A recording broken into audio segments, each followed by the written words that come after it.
Bueno, muy buenas tardes con todos, con todo el público que está presente. El día de hoy vamos a llevar a cabo el evento titulado El Vaticano en el orden global, personalidad jurídica, diplomacia y liderazgo en el siglo XXI. Nos acompaña la doctora Milagros Revilla. Muy buenas tardes, doctora.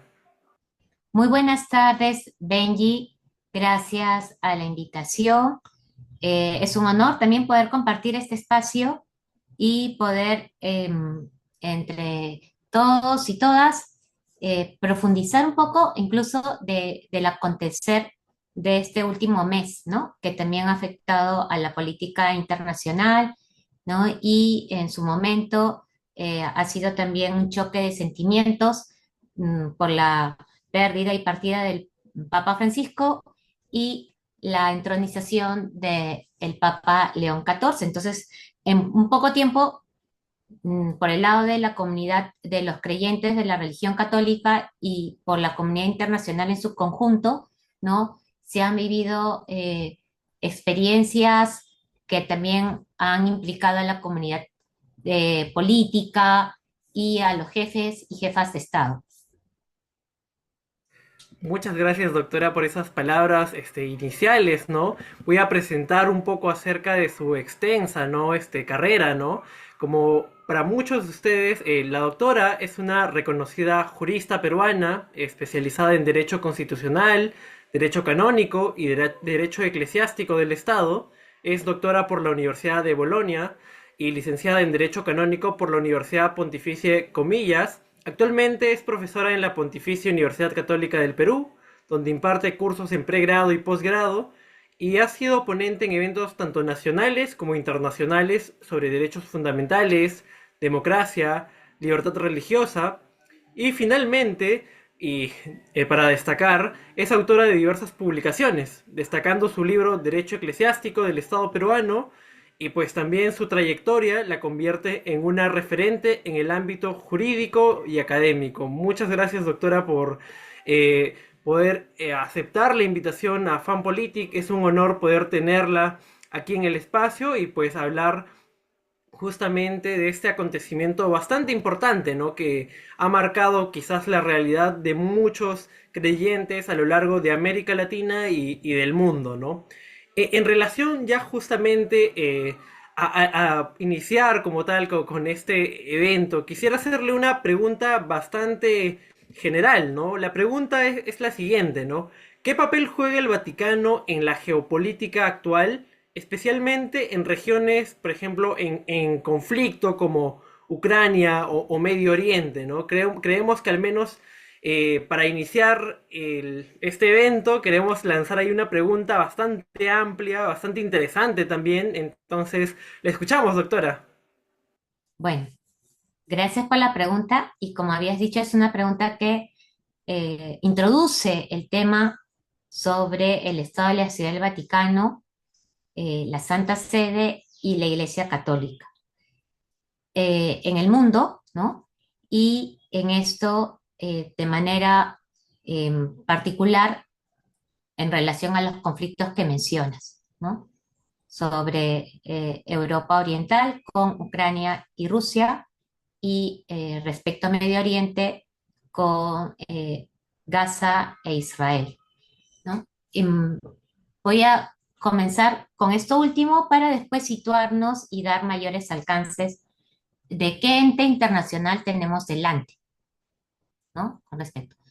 Respe- sobre las implicancias del Vaticano en sentido amplio y lato en relación a estos dos conflictos internacionales, ¿no? Uno es una guerra, el otro es un conflicto en sentido amplio, que no se denomina guerra porque no estamos frente a Gaza considerado como un sujeto de derecho internacional público, ni mucho menos un Estado. Lo que está detrás es justamente el reconocimiento de Palestina, pero excede, ¿no?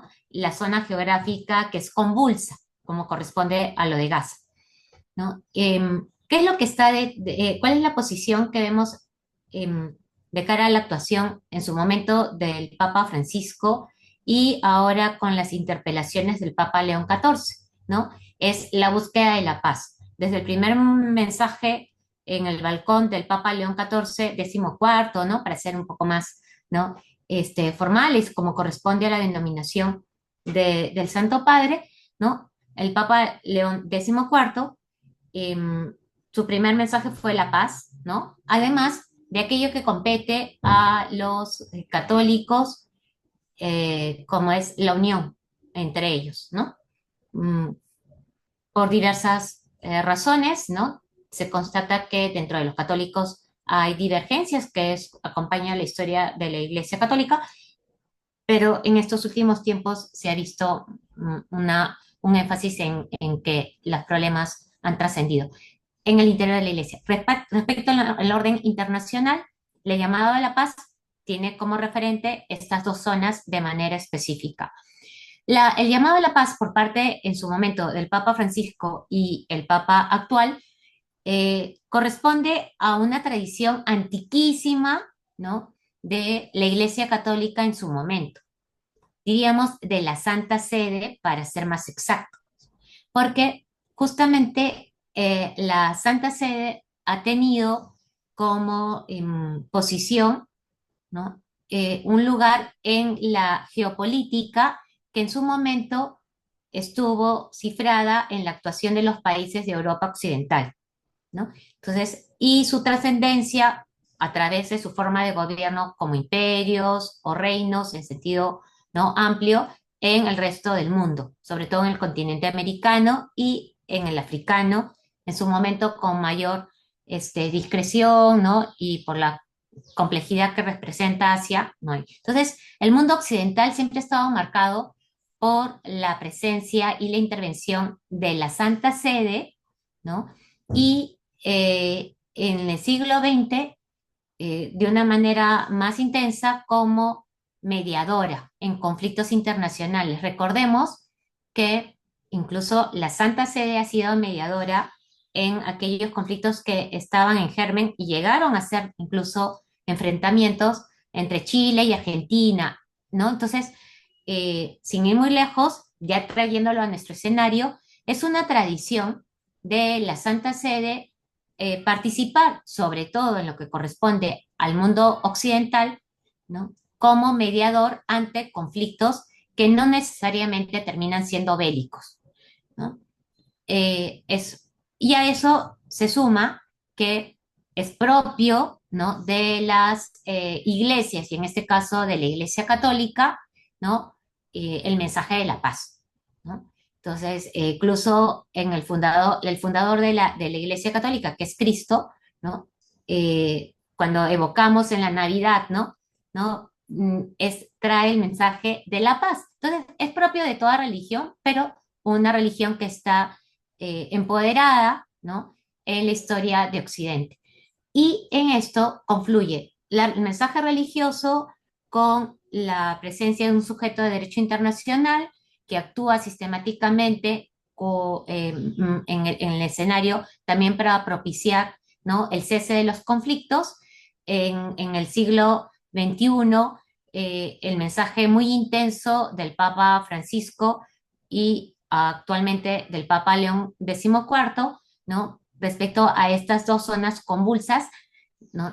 Donde hay conflictos y que ellos incluso se proponen como mediadores. Con respecto a Rusia y Ucrania, hay que recordar que estamos frente a un Estado federal que es Rusia, ¿no? Que si bien desde que tiene su nueva constitución evocando la Unión Soviética, ¿no? Rusia, como la URSS, siempre tuvo una relación de separación entre iglesia y Estado, considerando que la iglesia cristiana en Rusia es sustancialmente ortodoxa, no está bajo la jurisdicción del Papa.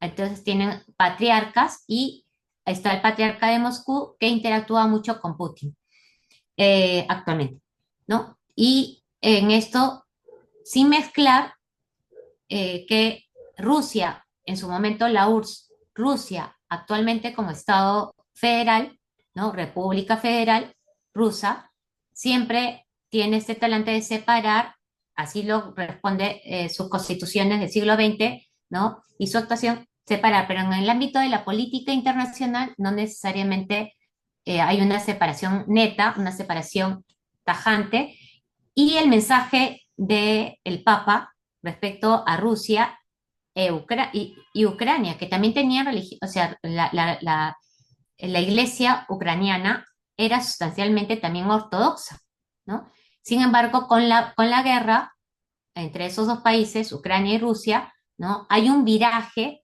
a la catolicidad y entra esa iglesia de Ucrania, que era ortodoxa, entra en una comunión con la iglesia eh, católica de Occidente y hace que el mensaje religioso y lo del Papa Francisco más bien tenga un talante de defensa de Ucrania, no tanto de mediador. Entonces, ahí han venido unos matices que hacen que la relación de mediador por parte de la Santa Sede frente al conflicto Rusia y Ucrania no sea con tanta intensidad porque ya Ucrania se ha alineado, ¿no? La iglesia ucraniana se ha alineado más a la iglesia católica. Hubiese sido más objetivo, ¿no? Para los operadores, ¿no? Que el que se ofrece como mediador no sea parte, ¿no? De unos de aquellos que están en la contienda, ¿no? Del conflicto. Hasta ahí, eso es por un lado. La importancia con respecto a Gaza, al conflicto que hay entre Gaza e Israel, en sentido estricto, fue abordado de una manera muy intensa por el Papa Francisco, porque es que le tocó, ¿no? En su pontificado, y en ese sentido, la presencia de los cristianos en Medio Oriente siempre ha sido la de una minoría, cristianos católicos, para ser exactos, ¿no? Em, es una iglesia minoritaria que incluso está en la parte de Gaza, ¿no?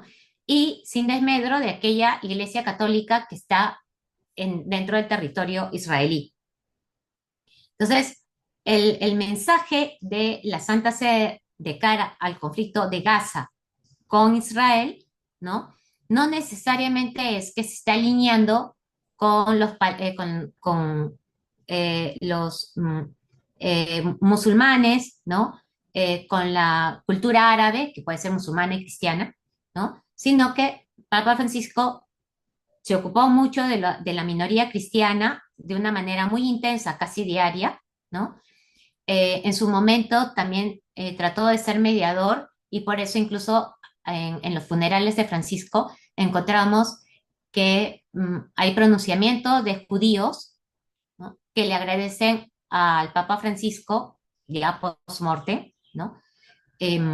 No dudo que lo hayan hecho también en vida, pero post-morte, agradecen la intervención del Papa Francisco, honrando, ¿no? Que él también trató y apeló para el cese del conflicto en ese territorio, porque el cese del conflicto beneficia también a los judíos, ¿no?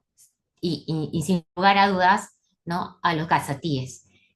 Hasta ahí, esa es la premisa. Lo que está detrás de la pregunta, me interrumpirás en cualquier momento, Benji, si es que no estoy siendo clara y con todo gusto, ustedes saben que somos en el ámbito universitario, nosotros podemos profundizar una idea, ¿no?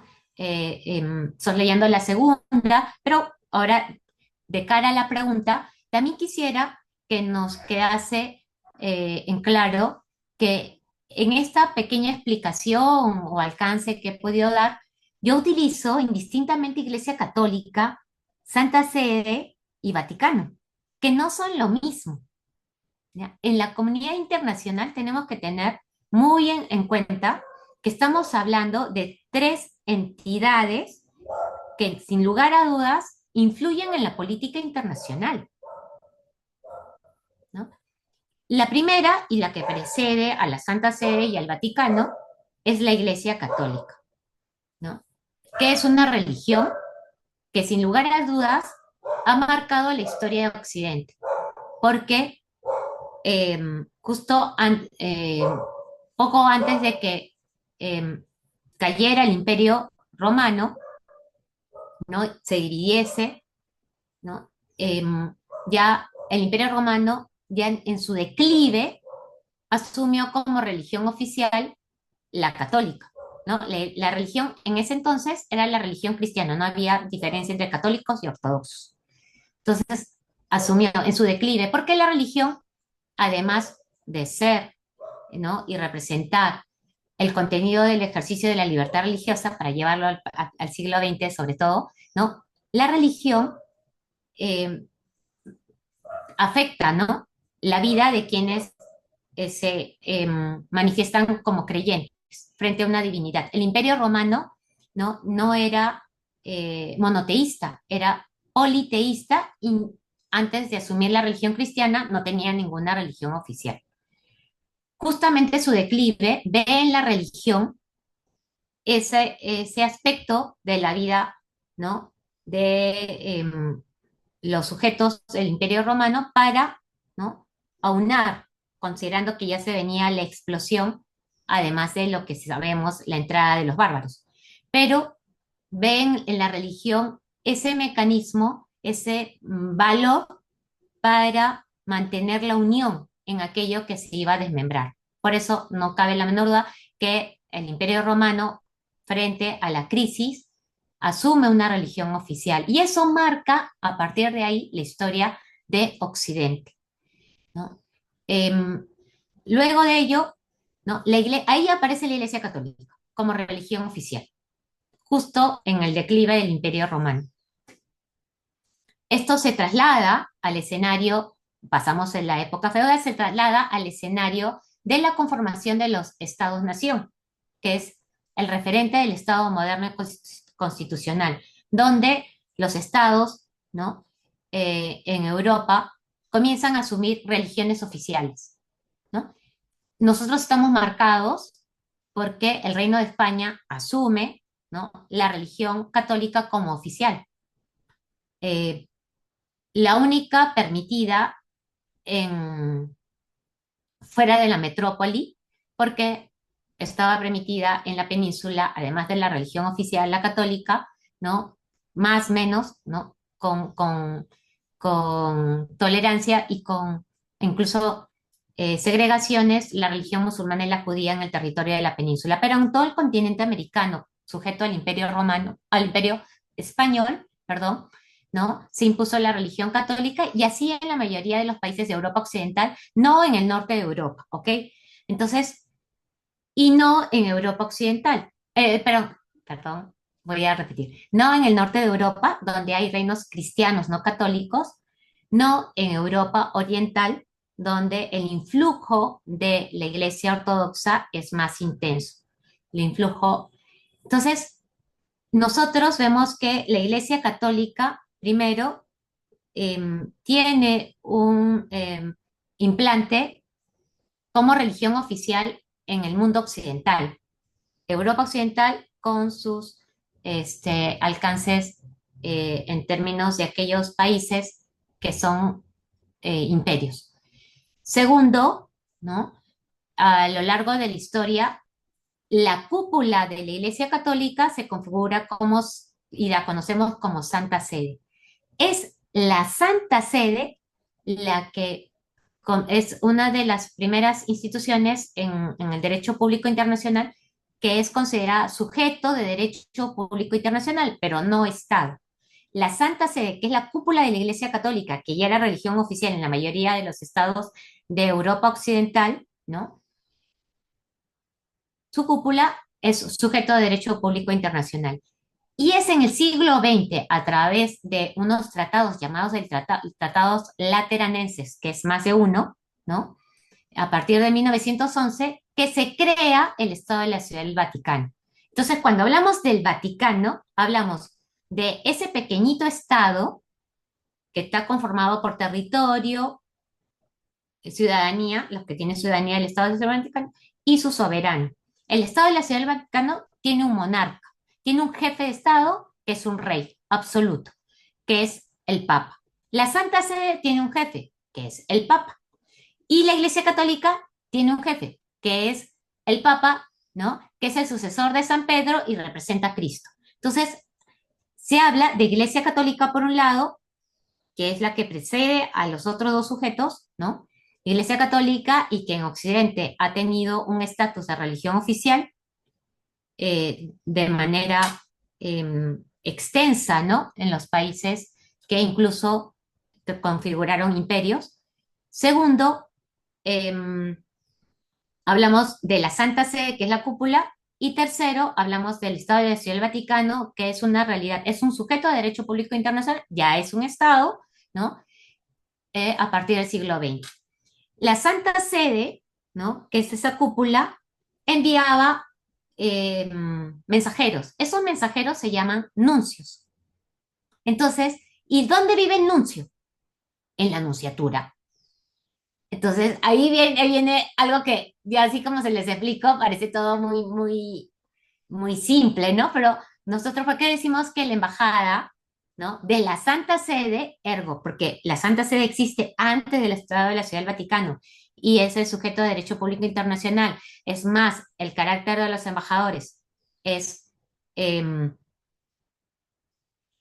ahí veo una carita, estoy hablando o de bien o que estoy hablando mucho. A ver, porque yo les hablo acá. Es de sorpresa, doctora. De sorpresa. Ah, ya, está bien. Porque, gracias, gracias, Jay. Entonces, porque voy a decirle la verdad, qué bien. Gracias. Ah, muchas gracias, Jaycee. Entonces, sí, no dudo que sea sorpresa.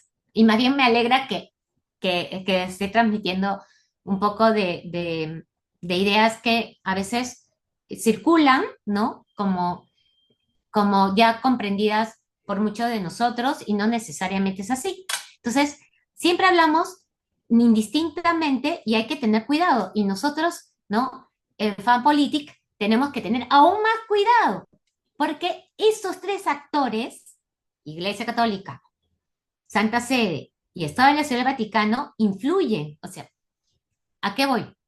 Que los líderes religiosos, ¿no? Influyen, ¿no? En el espacio público. Los líderes religiosos que tengan presencia en diferentes países, ¿no? Tendrán repercusión en aquellos países y si tienen espacios, sobre todo en los más este, eh, importantes órganos internacionales, ¿no? Entonces, esos líderes religiosos ya tienen voz, o sea, y tienen espacio y tienen repercusión. Pero hablamos de la Iglesia Católica que por su historia, ¿no? Está acostumbrada a incidir en la política internacional. O sea, el príncipe de Maquiavelo, que es el referente de la teoría del Estado, ¿no? No cabe la menor duda que su estereotipo tenía que ver con un líder en el escenario político de su tiempo, que era el Papa, ¿no? Entonces, el Papa mm, fungía y sigue fungiendo, ¿no? O sea, asume el rol de jefe de una iglesia, pero también es un personaje político internacional en ese mundo al que alude Maquiavelo. Entonces, actualmente también lo sigue siendo. Eso significa que está prohibida otra religión de tener también respecto a su cúpula el estatus de sujeto de derecho público internacional. No. Yo acá evoco también a un gran maestro que se llama Carlos Corral, ¿no? Un profesor de Derecho Eclesiástico del Estado y que veía todo el escenario internacional, ¿no? Y, lo evoco porque hay que ser honestos. Ustedes saben que nosotros estamos en el mundo académico y ahí es mucho más intenso, ¿no? Eh, el carácter de la honestidad intelectual. No podemos dar por nuestras ideas que sabemos nosotros, quienes estamos tomando la palabra o estamos escribiendo, que son indiscutiblemente de otros. Y por eso evoco el referente. Estamos acá en un... Entonces, un profesor, como decía Carlos Corral, ante la pregunta que podrías darse aquí, ¿no? Y que yo acabo de señalar, ¿no? ¿Es la única religión? ¿Es la única y las otras están prohibidas? No, las otras no están prohibidas de tener estos tres alcances, ¿no? Como religión, como órgano sujeto de derecho público internacional y después como Estado. No, no están prohibidas. Lo que pasa que la historia, ¿no? Y les puse en el supuesto más remoto de la historia, con la caída del imperio, o sea, lo que precedía a la caída del imperio romano, ¿no? Hace que la historia, ¿no? Nos dé explicaciones por qué esta religión, ¿no? Ha cobrado tanta importancia y la tiene aún, ¿no? Ya no solo en Occidente, sino en el orbe, ¿no? Porque Occidente, nos guste o no, marca la historia del resto del mundo, ¿no? Y vemos que si bien podemos encontrar un mundo con una visión diferente en el caso del Estado de la República China o en el caso de la República, también República de la India, por poner países del Asia y que por sus avances y su presencia en la política internacional, ¿no? No cabe la menor duda que los ojos del comercio, ¿no? Giran o están afectados primero por China y segundo por la India, ¿no? Eh, Sin desmedro, estamos hablando de China, que es un país que no tiene, por su historia, una religión oficial, por su historia, no solamente porque es república comunista actualmente, a partir del siglo XX, sino que por su historia, o sea, milenaria, ¿no? No tiene una religión oficial.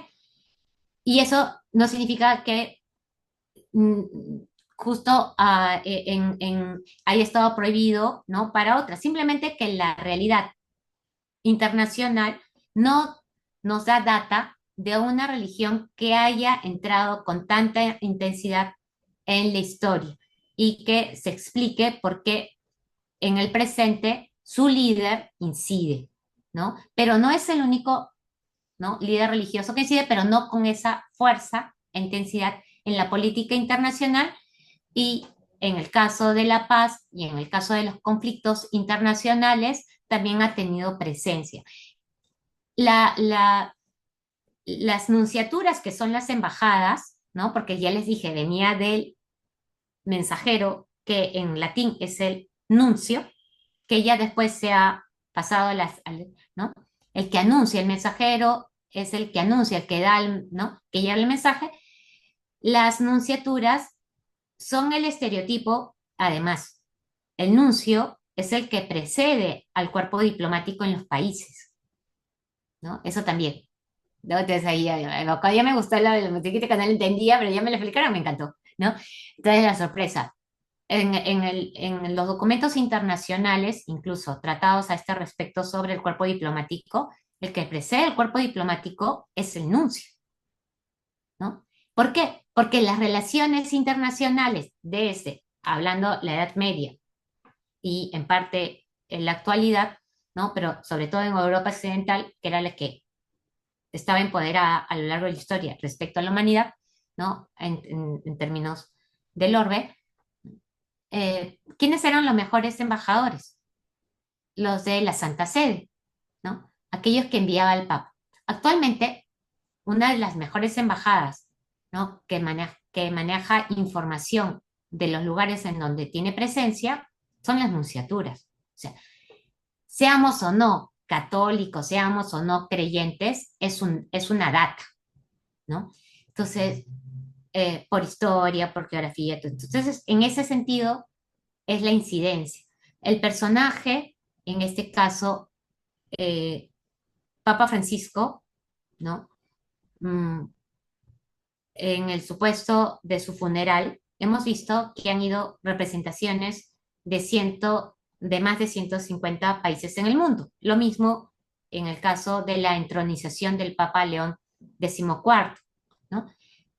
¿Por qué? Y ahí hemos visto musulmanes, judíos, países, el presidente de Francia, Macron. Francia es el estereotipo del país laico, constitucional, jurídicamente. Pero también es laico México, también es laico Ecuador, ¿no? Eh, entonces, Estados Unidos no tiene religión oficial. Entonces uno ve que de líderes religiosos, monarquías del norte de Europa, ya al inicio de esta explicación les decía, el norte de Europa históricamente, ¿no? Se separó del Papa y son cristianos, ¿no? Mm, pero no católicos. Pero también fueron al funeral del Papa Francisco y también fueron a la entronización del Papa porque estábamos frente a la entronización de un rey, ¿no? De un jefe de Estado. Entonces, fueron estos representantes de estados cristianos, no católicos, que son sustancialmente los reyes del norte de Europa, fueron los musulmanes, fueron también reyes, ¿no? De estados musulmanes, ¿no? Los reyes, los jefes de estado de países de mayoría musulmana, fueron judíos, fueron representantes de religiones, ¿por qué? Pero sobre todo jefes de estado porque estamos frente a la entronización de un monarca, de un jefe de estado. Entonces, en ese sentido, la Iglesia Católica tiene, a ver, los tres, ¿no? Em, las tres acepciones, ¿no? Como religión, ¿no? Como sujeto de derecho público internacional, la Santa Sede, como Estado de la Ciudad del Vaticano. ¿Quién tiene las embajadas, ¿no? Que configuran al nuncio, al embajador, ¿no? Como el modelo de aquel que lleva a su vez el mensaje del jefe de Estado del que proviene, ¿no? Y conoce la realidad en donde se encuentra. Es el nuncio, porque son los embajadores por excelencia en la historia diplomática. Em, la Santa Sede fue la primera que envió embajadores, nuncios. Y después viene el Estado de la Ciudad del Vaticano en el siglo XX. ¿Quién celebra los tratados internacionales? Aquí que estamos entre especialistas, ¿no? Y internacionalistas, para decir más exacto, ¿no? La denominación. ¿Quiénes celebran tratados internacionales? ¿No? La Santa Sede, por un lado, y el Estado de la Ciudad del Vaticano también, o sea, los sujetos de derecho público internacional, ¿no? ¿Cómo se llaman los tratados que celebra la Santa Sede? Se llaman concordatos. O sea, los concordatos son tratados. Y según el derecho de los tratados, ¿no? Eh, de Viena, ¿no? La denominación sustancialmente no importa, es inocua. Podemos decir tratado, acuerdo, ¿no? En este caso, los tratados que celebra la Santa Sede y el Estado de la Ciudad del Vaticano, ¿no? Se conocen en la historia como concordatos, que viene del latín de concordia, ¿no? Ya, eso. No hay diferencia entre un concordato y aquel acuerdo que no se llama como tal, porque después la Santa Sede utiliza, de acuerdo a los países, ¿no? El documento lo encabeza como concordato, otra vez se lo encabeza como tratado, otra vez se lo encabeza como acuerdo, ¿no?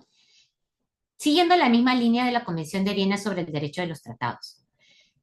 Repito por tercera vez, ¿quién celebra sustancialmente eso? La Santa Sede.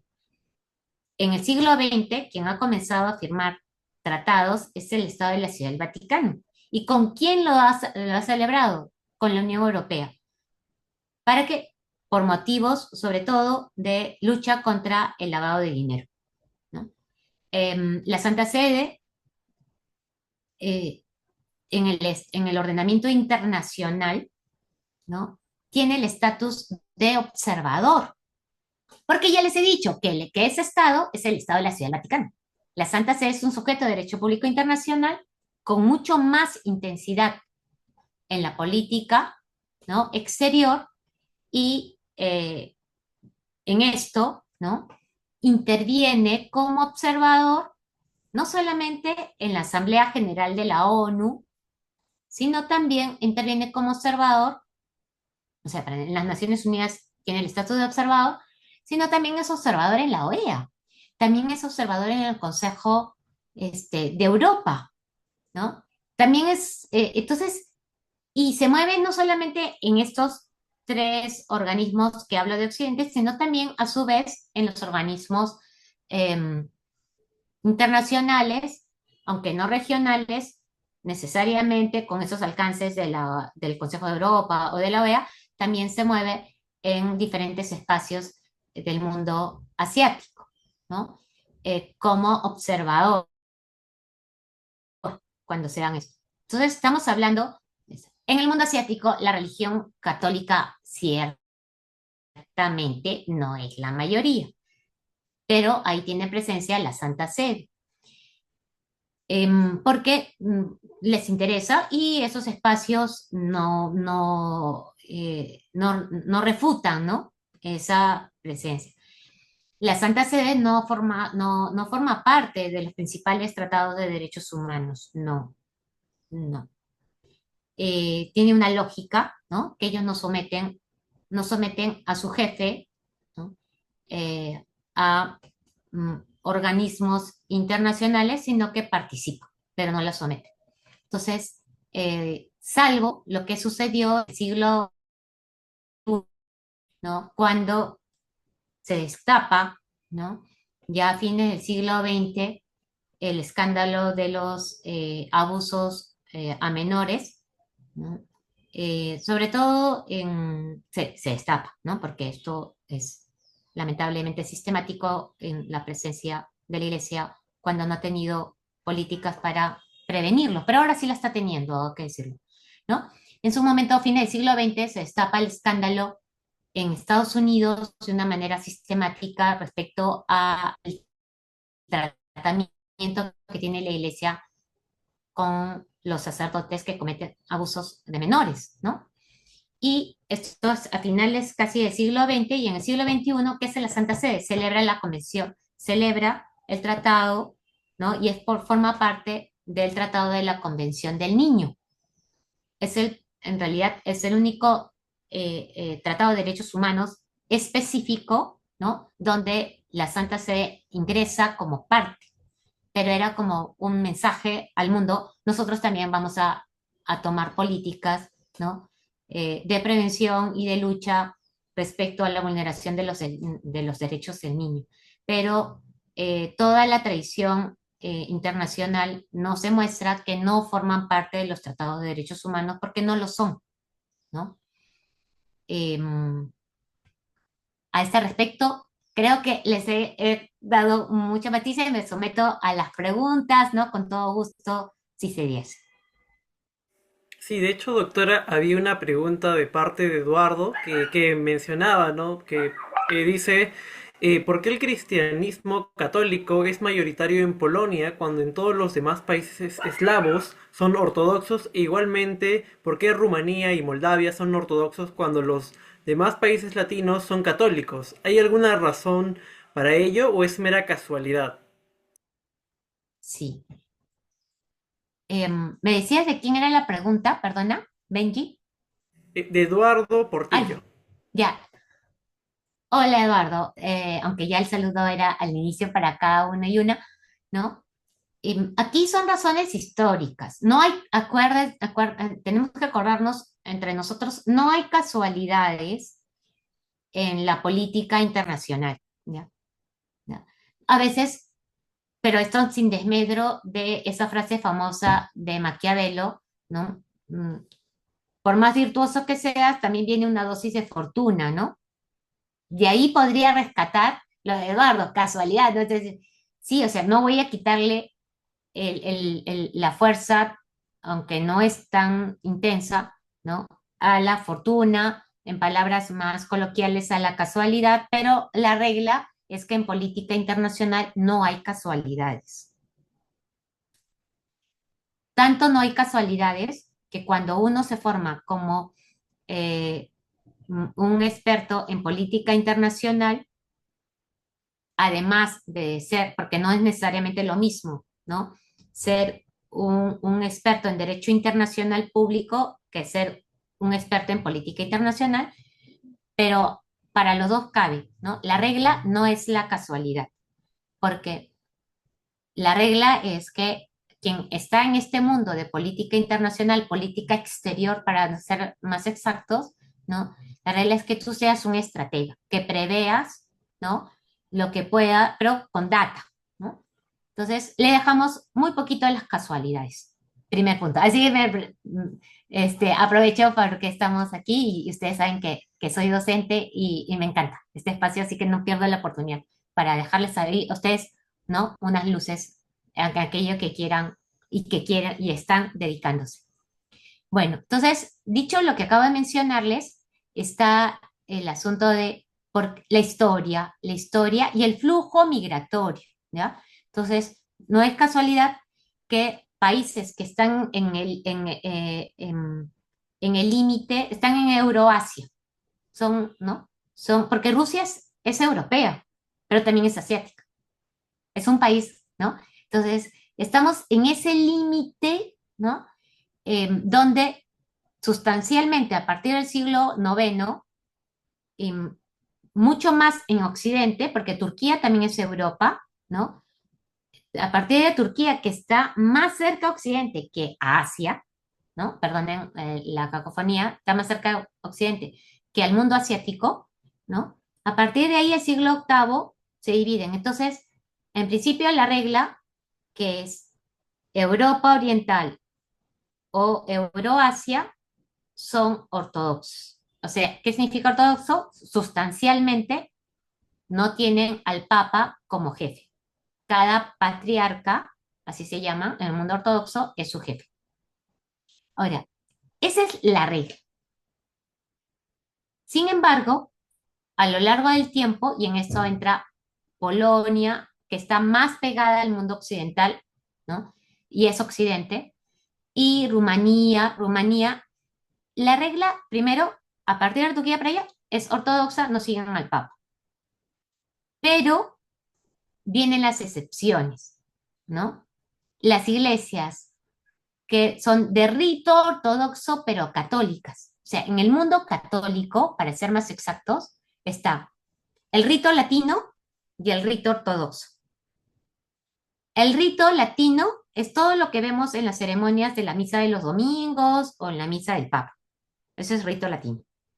Y después vemos el rito católico ortodoxo, que son aquellos espacios de Europa oriental, incluido Polonia, ¿no?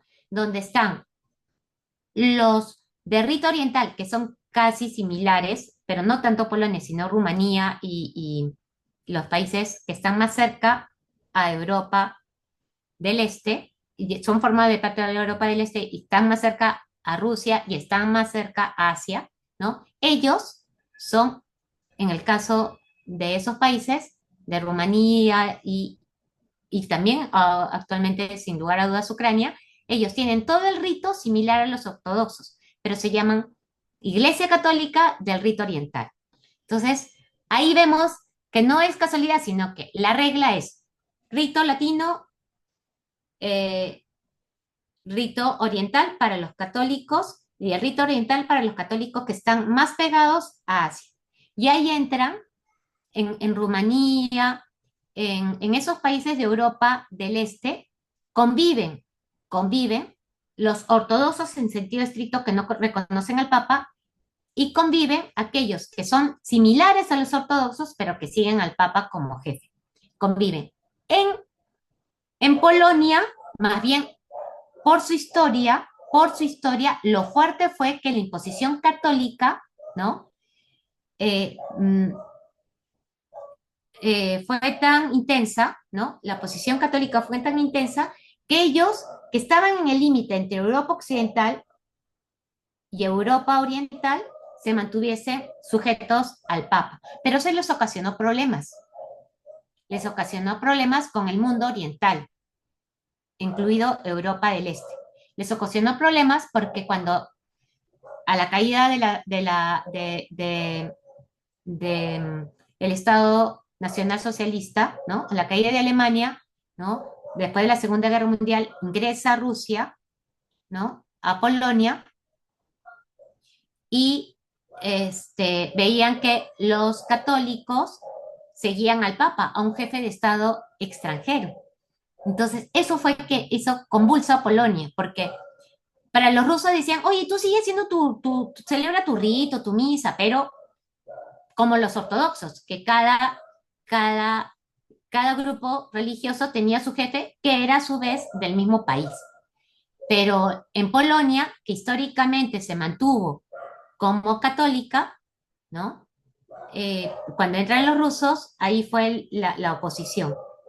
Pero les digo, Polonia ya está en el límite de esa gran división, ortodoxos, católicos y después, dentro de los católicos, los del rito, ¿no? Oriental y los del rito latino. Y esto es un poco más complejo, pero creo haber sido, he tratado de ser lo más accesible. Ya me confirmará Eduardo, me decías, ¿no? El que había hecho la pregunta. Sí, doctora. Ah, ya. De hecho, Eduardo, ¿todo ok? A ver, que nos haga así con la manito. Ah, ya, gracias. Gracias. Muy bien. doctora, hay más preguntas que el público ha ido dejando, ¿no? Otra de las preguntas que ha sido realizado por Dora Beatriz es la siguiente. ¿Existe necesidad de que un Estado cristiano tenga tanta influencia política a nivel global, cuando no necesariamente todas las naciones reciben de manera correcta el cristianismo? En defecto, ¿es realmente beneficioso que algo guiado por la religión influya en la geopolítica y la toma de decisiones? Ya. A ver, hay dos ideas. Primero, la tendencia en el mundo, como muy bien partiría de la primera parte, voy a tratar de ser ahí precisa. La tendencia en el mundo es que los estados no sean confesionales. O sea, ¿qué significa no ser confesional? Que no tengan una religión oficial. Esa es la tendencia en el mundo. Que el Estado no sea confesional. Otra cosa es que los ciudadanos y ciudadanas sean creyentes. Esa es otra cosa, que esto forma parte de la libertad de conciencia y religión, ¿no? Entonces, en ese sentido, no necesariamente significa que van a la parte que la tendencia es el Estado no confesionales, ¿no? Con el hecho de que la ciudadanía cada vez se adscriba a una religión que no necesariamente son las tradicionales como las que conocemos, la católica, la musulmana o la, la judía, sino las nuevas como lo representa Estados Unidos, que tiene muchas religiones cristianas, ¿no? Y ahora, en el siglo XXI, está demostrado que antes son minorías religiosas y ya la minoría religiosa mayoritaria dentro de esas minorías religiosas, ¿no? Es la evangélica, ya no es la católica. Eso ha roto un hito, ¿no? Pero son siempre, no hay la tendencia es estados no confesionales, estados laicos. Estados laicos, la tendencia es eso. Incluso dentro del mundo musulmán, donde son estados de derecho, la tendencia es que, si no textual, a través de políticas públicas, se consolide un estado laico. En el mundo musulmán se llama estado neutro. ¿Ya? Entonces, esa es la tendencia. La tendencia es estados no confesionales, estados laicos, ¿no? Y se respeta las tradiciones y las religiones. Esa es la tendencia. Otra cosa es que las religiones organizadas, como lo hace la sociedad civil con diferentes tipos de asociaciones, porque en el derecho, como también lo señalaba Hans Kelsen, ¿no? Que también un internacionalista, además de ser un referente como padre del constitucionalismo moderno, ¿no? Pero Hans Kelsen, ustedes saben muy bien, ¿no? Internacionalista, ve en las religiones asociaciones, son sustancialmente, y así nació en la historia, ¿no? En términos de relación con el Estado, como asociaciones, ¿no? Entonces, asociaciones incluso que actualmente podríamos, sin lugar a dudas, calificarlas como asociaciones internacionales, ¿no? Las religiones. Entonces, ya aquellos colectivos en la sociedad civil, organizados dentro de la sociedad civil, tienen impacto en la política nacional. No cabe la menor duda que las asociaciones religiosas, ¿no? En este caso, la preponderante en el mundo occidental, por historia, en su momento, la Iglesia Católica, la Santa Sede, o sea, que tiene, sin lugar a dudas, ese calificativo también de impronta religiosa, ¿no? Tengan incidencia en la política internacional. Las religiones tienen en común algo que legitima su participación en la política internacional, que toda religión por antonomasia tiene como valor la paz, ¿no? La paz. Entonces, la paz es, un postulado en la política internacional, ¿no? Que la paz trae como raíz de la palabra pacto, ¿no? Entonces, quien ayude, quien contribuye en la negociación para lograr la paz, no cabe la menor duda que puede ser una asociación religiosa que es indiscutible, así debería ser, así es, trae como mensaje dentro de su postulado la paz. Muchas gracias, doctora. Aquí tenemos algunas preguntas más, de hecho, que el público está realizando. Ahora pasamos con una pregunta que ha hecho Joycey. Joycey menciona lo siguiente, ¿no? ¿Considera o ve posible que bajo el liderazgo del nuevo Papa León XIV, la diplomacia vaticana apunte hacia regiones del sur global, en específico hacia América Latina? Sí, en realidad, esta es una secuencia, eh, aunque no parezca serlo, pero les voy a decir por la data, ¿no? Y por la presencia, es una secuencia que viene de una manera recurrente y más extensa, ¿no? Con Juan Pablo II. Ustedes, algunos de ustedes ni siquiera habían nacido ya, pero con Juan Pablo II, ya. Entonces, es papa viajero. Sin embargo, ya Pablo VI había viajado un poco y antes de Pablo VI, o sea, antes de Juan Pablo II viene Juan Pablo I, pero hay toda una historia de intriga internacional y política de cómo murió. Ahí la dejamos. Ya. Pero antes, Juan Pablo II, quien viajó, Pablo VI, pero viajó a Oriente, o sea, a Israel, o sea, tuvo un viaje muy corto. Y antes, Juan XXIII, que es el Papa para la política internacional, es el Papa clave, ¿ya? Porque Juan XXIII, ¿no? Fue un actor, se sabe, durante la Guerra Fría, ¿ya? Si al final fue efectivo o no, ya la historia y nosotros podríamos andar en ello, pero no es el instante para hacerlo. Sin embargo, no cabe la menor duda que hay data de que fue en su momento incluso negociador para momentos más álgidos durante la Guerra Fría. Bueno, y si uno quiere remontar, pues León XIII tuvo en sus mensajes, pero Juan XXIII, ¿por qué fue clave? Porque antes había sido nuncio. Entonces ya sabía cómo era la política y nuncios embajadores, acuérdense. Ya sabía cómo era el asunto. Vino Pablo VI, se movió un poquito, porque bueno, ya bastante trabajo tenía con avatares en la iglesia, con el Concilio Vaticano II, que es un acontecimiento también de impacto internacional, aunque incide, no cabe una idea, para la organización de la iglesia. Y después viene Juan Pablo II, que viaja, o sea que pues, ya, se viaja bastante. Después viene Benedicto XVI con su pontificado corto, ¿no? Relativamente, después viene Francisco, que va a las periferias, que va a Mongolia, pues, ¿no? Que va a zonas de Irak, ¿no? Entonces uno dice, oye, pero donde los cristianos son minoría, no cabe la menor duda, son minoría, no tanto porque los hayan perseguido, simplemente porque el contexto cultural, histórico, social, religioso es otro, y son minoría, ¿no?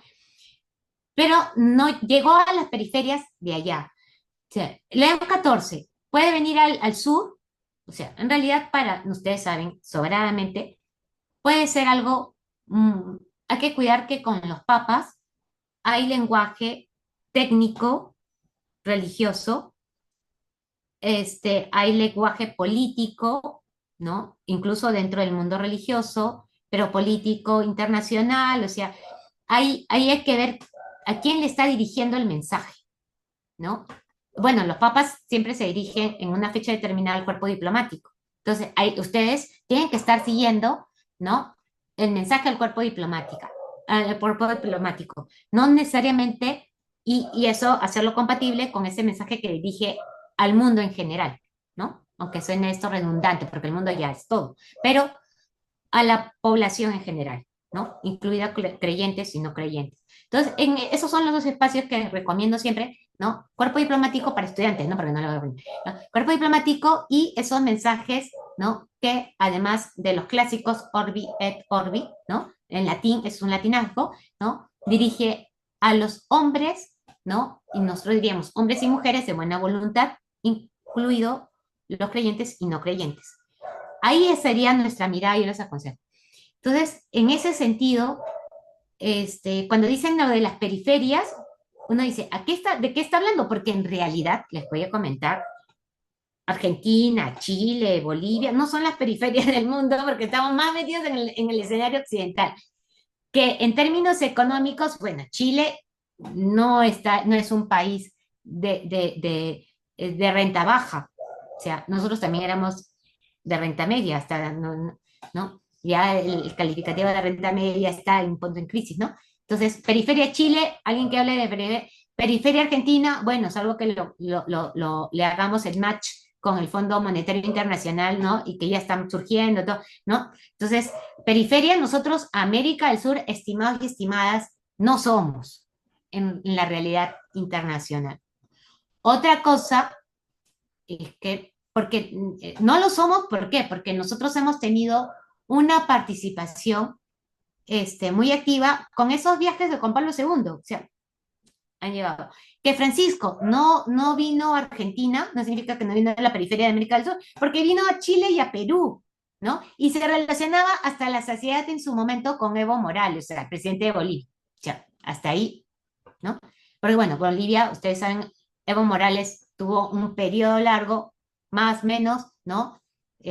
Con crítica su tribunal constitucional favoreció esto, después su último tribunal constitucional no está favoreciendo su nueva candidatura, o sea, ya tienen ahí unos problemas de política nacional con impacto en la política internacional, o sea, Francisco no vino a la periferia simplemente porque no viajó a Argentina, pero vino a Perú, o sea, y nosotros no estamos tan lejos dentro de lo que es la geografía de América del Sur, o sea, todo es lejos para nosotros, ir a Huancayo ya es lejos, comparando los espacios europeos, ¿no? Pero nosotros sabemos que si vino a Perú, vino a Chile, pues de otro país, ¿no?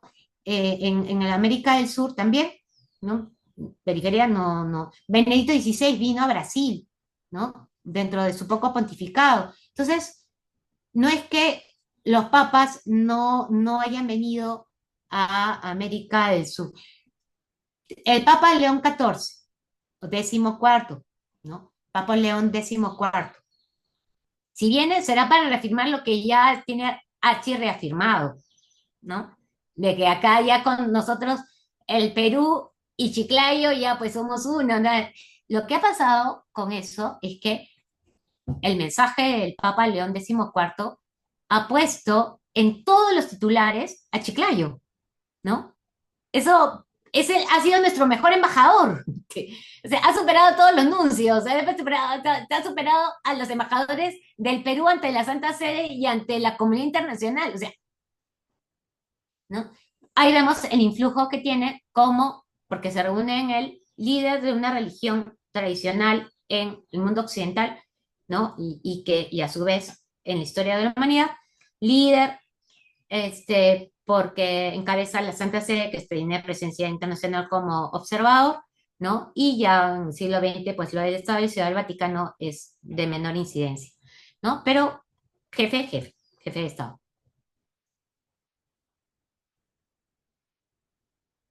Muy bien, doctora. Continuando con esta ronda de preguntas, de hecho nos quedan ya unas tres preguntas más. La siguiente pregunta es de Gracias. Raquel Arbieto. Ella comenta, buenas tardes. Buenas tardes. ¿Debe revisarse el concordato como forma de relación entre la Santa Sede y los estados, considerando el principio de soberanía nacional? Sí, o sea, sí, por donde se vea hay que revisarlo. Y esto no significa ir en contra de la Iglesia Católica. O sea, nosotros no podríamos ir, además nosotros aquí somos juristas, todos los que estamos acá, ¿no? O sea, revisar un documento, un acuerdo, no significa estar en contra de la otra parte, o sea, de ninguna de las partes. O sea, revisar un documento es actualizar, ¿no? Incluso su contenido a las nuevas circunstancias, ¿no? Entonces, revisar el concordato no significa ir en contra de la Iglesia Católica. Y a mí me parece que en esto quienes se oponen desconocen o no quieren, y eso es peor aún, porque yo salvo la ignorancia, que yo también soy ignorante en muchos aspectos, ¿no? Y ustedes como juristas, ¿no? O sea, están estudiantes, pero del derecho y todo el tema, ¿no? acá tenemos que estar claros, ¿ah? Nosotros no somos todistas, ¿no? Y ustedes, si bien y yo también en su momento en la facultad tenemos el orgullo de tener unos buenos referentes en las diferentes áreas del derecho, eso nos invita a que siempre sepamos de nuestros límites, ¿no? Y busquemos a nuestros colegas que se han especializado en diferentes áreas. Volviendo a lo que acabo de señalar y la pregunta que se ha planteado, mire, eh, si hay un internacionalista que diciendo que es internacionalista, o hay un constitucionalista que también se dice y proclama así, pero ahora estamos en el ámbito internacional, yo le pongo cero en derecho internacional. Le pongo cero si dice que no hay que mover el concordato. Le pongo cero. Primero, ¿por qué? ¿No? Claro, en el rol de docente, ¿no? Y acá entre nosotros. ¿Por qué? Porque, o sea, modificar un tratado internacional tiene su lógica, ¿no? Siempre sin vulnerar el principio de pacta sunt servanda, eso tiene que ver, porque nosotros sabemos que para modificar tenemos que invocar la famosa palabra que es odiosa para quien no conoce el derecho, que es la denuncia. La denuncia, ciertamente, la palabra en castellano tiene una connotación peyorativa, pero nosotros sabemos que para el mundo internacional de peyorativo no tiene nada, es el mecanismo riguroso por el cual nosotros tenemos que plantear. Les comento, en Italia, ¿quién duda? Pues que Italia, que por cierto es laico, ¿no? Este, tengo una mayoría católica. Nadie lo pone en duda. O sea, la presidenta, o sea, para ser exactos, ¿no? Es un presidente, Mattarella, pero la jefa de gobierno, que es la señora Giorgia Meloni, ¿no? Que es la primer ministro, ¿no? Porque ellos tienen Italia tiene república parlamentaria, entonces tiene el presidente Mattarella, tiene, ¿no? La señora eh, Meloni, ¿no? Ellos no son jefes de Estado y jefe de gobierno de un país católico oficialmente, no, porque Italia es laica. Y ustedes han visto que los mayores respetos, las mayores consideraciones son tanto del presidente como la jefa de gobierno, ¿no? Entonces, ¿y qué pasó con Italia? Italia ha modificado sus concordatos hasta la saciedad, más de 4 veces, ¿no?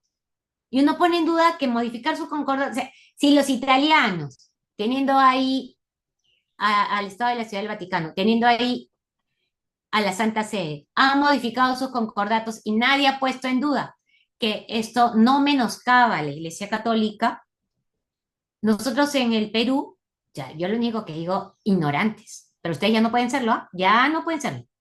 Ya. Entonces, modificar un tratado internacional no significa, ¿no? Estar en medio de un conflicto con aquel Estado con quien queremos modificar los acuerdos. No significa eso, sino que es actualizarlo.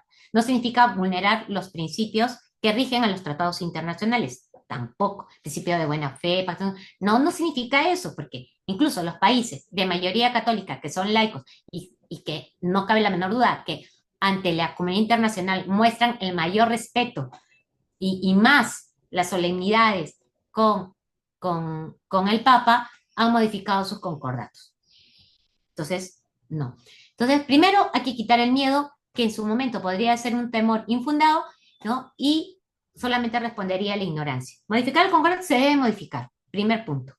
Segundo, el origen del concordato es gris, porque en vigencia incluso antes de la Constitución del 79. Entra en vigencia en julio del 80 y en la Constitución del 79 entra en vigencia en diciembre del 80. O sea, la negociación del concordato fue justamente cuando estábamos en transición del gobierno de facto a el gobierno democrático. No le quita la autoridad a los negociadores que estaban en el gobierno de facto porque nosotros sabemos por el derecho de los tratados que Estado es Estado.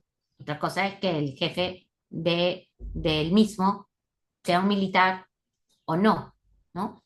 Pero la negociación no adolece porque que se hizo durante el gobierno de facto, sino que justo se hizo, ¿no? La iglesia fue mucho más rápida, ¿no?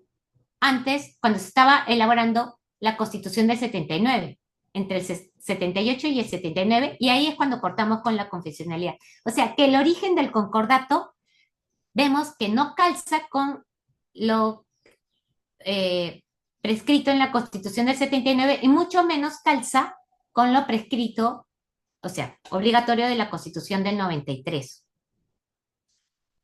Entonces, el concordato tiene más cláusulas que corresponden a lo que sería un Estado confesional. Y a partir de la Constitución del 79, que entra en vigencia en diciembre del 80, y la Constitución del 93, nosotros no somos un Estado, perdonen, ha habido un bloqueo, tanta sincronización ya de la tecnología. Entonces, en su momento, ¿no? Esas coincidencias, o sea, esa negociación no trae a luz un documento internacional que sea correspondiente, que corresponda me están bloqueando todo, ya. Perdonen. Entonces, en ese sentido, no corresponde el concordato con aquello que estipulaba la Constitución 79 y la del 93, ¿no? Ahí también hay un punto en quiebre, ¿no? El artículo de la Constitución que habla de relaciones entre Iglesia y el Estado peruano tampoco es feliz, ¿ok? Yo no voy a decir, nosotros somos independientes, alguna parte de la Constitución de algún país dice, nosotros somos un país independiente y, eh, y por eso, vamos a decir, somos una república independiente de España. ¿Hemos mencionado alguna parte de nuestra Constitución España? ¿Y eso nos hace ingrato al Reino de España? No. Hemos mencionado en algún momento que somos independientes y somos soberanos en relación a Chile. ¿Y mencionamos en nuestra constitución a Chile? No. ¿Nos hace enemigos de Chile? Tampoco. Entonces, mencionar a la Iglesia Católica, ¿no? Mencionar a la Iglesia Católica en la Constitución pone en grave riesgo esa igualdad que se busca y ese respeto, ¿no? Que se busca con las otras religiones e incluso con nuestros compatriotas que pueden ser ateos o agnósticos. Cuando nuestra Constitución, o sea, le brinda un estatus de la lectura de la misma a la Iglesia Católica y encima esto se repite en el concordato y encima el concordato trae cláusulas que corresponden muy bien a un estado confesional, hay un connubio que en el mejor de los casos representa un obstáculo a una interpretación llana y clara y accesible a la ciudadanía. Entonces, sí, se debe modificar. Nosotros como internacionalistas también, ¿no? Me integro al área, ¿no? O sea, en el sentido de esta investigación, todo lo que veo, y también en su momento lo que he enseñado también el pertenecía al área internacional, o constitucionalista, ¿no? Manejó los dos ámbitos. El asunto es que no debería asustarnos, ¿no? Pero es un trabajo que también desde la academia deberíamos hacerlo en el mundo político, ¿no? Como asesores. Ustedes son los futuros asesores, si es que no asumen los altos cargos dentro del Estado, ¿no? Entonces, ustedes por lo pronto iniciarán como asesores, ¿no? En la materia y, si no otro oficio para el Estado, ¿no? Como funcionarios.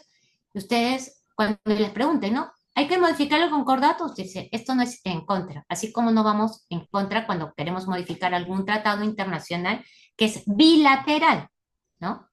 Bueno, muchas gracias. Me he extendido, pero consideraba también necesario. Muchas gracias, doctora. Y bueno, ya para terminar, ¿no? Con el evento, una última pregunta. De hecho, voy a combinar un tanto la pregunta que yo tenía con la pregunta de Donna Serafini. Justo ella hablaba o abordaba un poco respecto a la postura, ¿no? Que va a tener el Vaticano ahora frente a el gobierno de Donald Trump, ¿no? Sabemos que el gobierno de Donald Trump de alguna manera tiene ciertas políticas, ¿no? No solamente en contra de la migración, ¿no? Sino también tiene políticas bastante, bueno, bastante controversiales respecto al tema de las deportaciones que realiza, ¿no? Entonces, eso por una parte, y por el otro lado, quería, bueno, quería preguntarle, ¿no? Teniendo en cuenta que el Papa Francisco no ha visitado el Asia y de hecho, poco a poco la Iglesia ha considerado que el Asia es el futuro de la Iglesia Católica, no solamente porque quizás dentro del Asia se encuentra el 75% de la población, sino también teniendo en cuenta estas visitas que ha hecho a países donde hay muy pocos creyentes, ¿no? Mongolia, ha ido, ¿cómo se llama? También a otras naciones, como por ejemplo, Nueva Guinea, ¿no? Papúa Nueva Guinea, donde habían creo que muy pocos, seguidores, pero se ha visto la presencia de la iglesia, ¿no? Entonces, teniendo en cuenta estos dos factores, ¿no? Primero, el de las relaciones con los Estados Unidos en relación a Trump, y segundo, ¿no? Teniendo este acercamiento con el Asia, y pues también hay que quizás mencionar este tema de China, ¿no? Cómo es que, por ejemplo, ahí se da un acercamiento durante el gobierno de Francisco, ¿no? Con los chinos, también es bastante interesante. Entonces, quizás más o menos por ahí iría cosa la pregunta, y nos gustaría quizás escucharla para finalizar ya nuestro evento. Sí. Con respecto al presidente Trump, recordemos todos y todas que Estados Unidos es un estado laico, ¿ya? O sea, no tiene una religión oficial, estuvo prohibido desde la Constitución de Estado, desde dos artículos, sobre todo uno, ¿no? Está prohibido que Estados Unidos tenga una religión oficial, lo prohibieron al Senado, o sea, que no de una ley. Entonces, no hay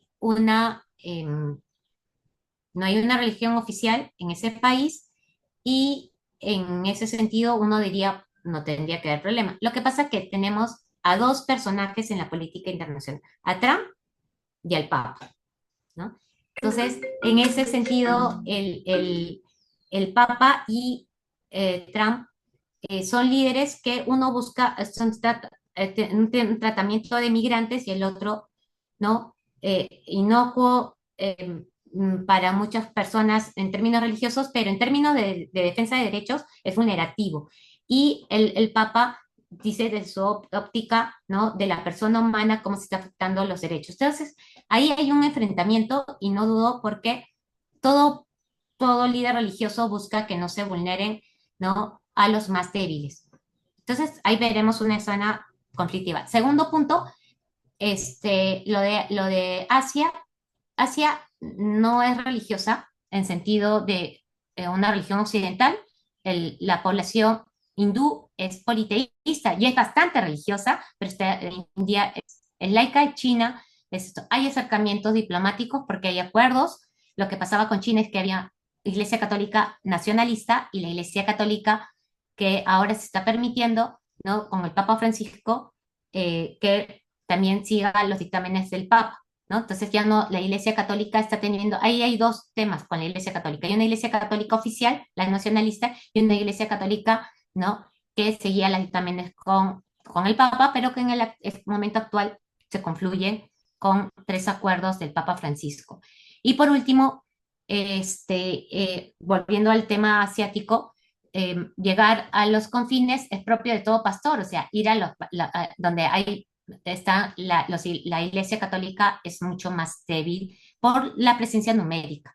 Bueno, muchísimas gracias también por la invitación. Ahí ya me están llamando porque hay otros compromisos, pero no quería dejar de compartir que es precioso. Y más bien los felicito, ¿ya? Y auguro éxitos como lo están demostrando en su empeño.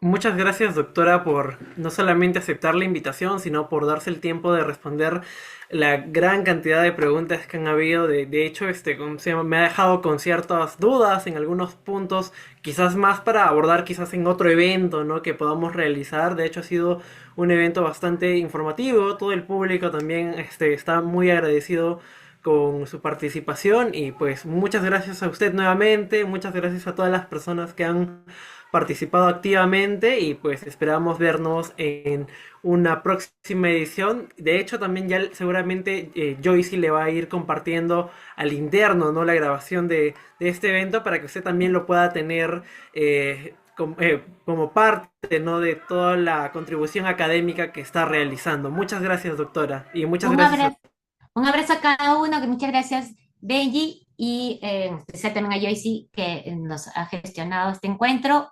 Éxitos, empeño, dedicación a los estudios para ser mejores profesionales y mejores ciudadanos.